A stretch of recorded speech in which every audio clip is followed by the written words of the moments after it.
بسم الله الرحمن الرحیم. بچه‌ها در ادامه تدریس نامعادله می‌خوایم چند تا مطلب تو بگیم. فرض کنیم ما گفتن اگر a b c کوچکتر از 3 باشه ما نتیجه میگیریم a و b و c منفی ان. می‌خوام ببینیم درسته غلط. به نظر من بچه‌ها این میتونه درست باشه ولی همیشه نمیشه بگیم a و b و c منفی بودن. شاید a مثبت باشه b هم مثبت بوده فقط c منفی باشه. خب اگه مثبت در مثبت میشه مثبت و از این منفی باشه میشه منفی. پس همیشه نمیشه این نتیجه بگیریم. امکان داره پس A و C مثبت باشن B منفی باشه. مثبت در مثبت بشه مثبت ضرب در منفی بازم بشه کوچکتر از 0.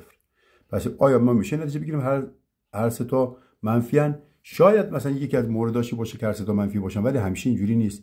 امکان داره A و B مثبت باشن این منفی باشه مثبت در مثبت میشه مثبت ضرب در منفی میشه منفی کوچکتر از 0.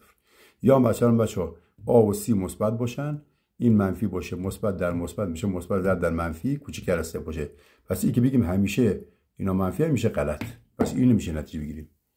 این نتیجه رو نمیشه بگیریم. خب بریم که بعدی. بچه‌ها اگر A و B کوچیک‌تر از 3 باشه میخوام بگیم B منفیه. بله این درسته بچه‌ها. چرا؟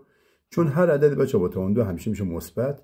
خب مثبت ضرب در منفی میشه کوچیک‌تر از 3. پس B باید منفی باشه که ضرب در مثبت شده کوچیک‌تر از 3. پس دقت کنید بچه‌ها در اینجا A2 همیشه هر عدد به توان 2 همیشه میشه مثبت. حالا چون این شده منفی پس نتیجه میگیریم B حتما باید منفی باشه.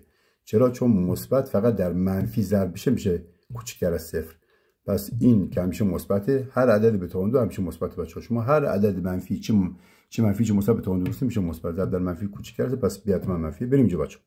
چند تا خاصیت هست بچه‌ها خاصیت‌های نامساوی که میخوام بهتون بگم. یکی از خاصیت‌های نامساوی که اگر A بزرگتر از B باشه اگر عدد ما بیایم به طرفین اضافه کنیم جهت نامعادل عوض نمیشه. پس دقت کنید بچه‌ها اگر A بزرگتر از B باشه بیایم عدد مانند C حالا چی C میخواد مثبت باشه چی منفی به طرفین اضافه کنیم جهت نامعادل عوض نمیشه. پس دقت کنید بچه‌ها اگر A بزرگتر از B باشه یک عدد مانند C بیایم اضافه کنیم A به C بزرگتر از B به C جهت نامعادل عوض نمیشه. بیایم اینجا بچه‌ها اگر A بزرگتر از B باشه بیایم در یک C مثبت ضرب کنیم پس AC میشه بزرگتر از BC. بله این میشه مثبت. خب AC بزرگتر از BC و اگه بچه‌ها AC کوچکتر از 3 باشه AC میشه کوچکتر از BC که میشه غلط. پس دقت کنید بچه‌ها اگر A بزرگتر از B باشه AC بزرگتر از BC میشه و اگر بچه‌ها A بزرگتر از B باشه C کمتر از 3 باشه AC کوچکتر از BC میشه که خب اینم میشه همیشه درست بچه‌ها. خب پس دقت کنید اگه دو طرف یک نامساوی رو در یک عدد مثبت ضرب کنیم جهتش عوض میشه. اگه دو طرف یک نامساوی رو در یک عدد منفی ضرب کنیم جهت عوض میشه. یعنی A بزرگتر از B بوده چون این منفی بوده ضرب کردیم AC کوچکتر از B میشه. پس دقت کنید بچه‌ها این چی میگه؟ میگه اگر دو طرف یک نامعادله رو در یک عدد مثبت ضرب کنیم جهت عوض نمیشه.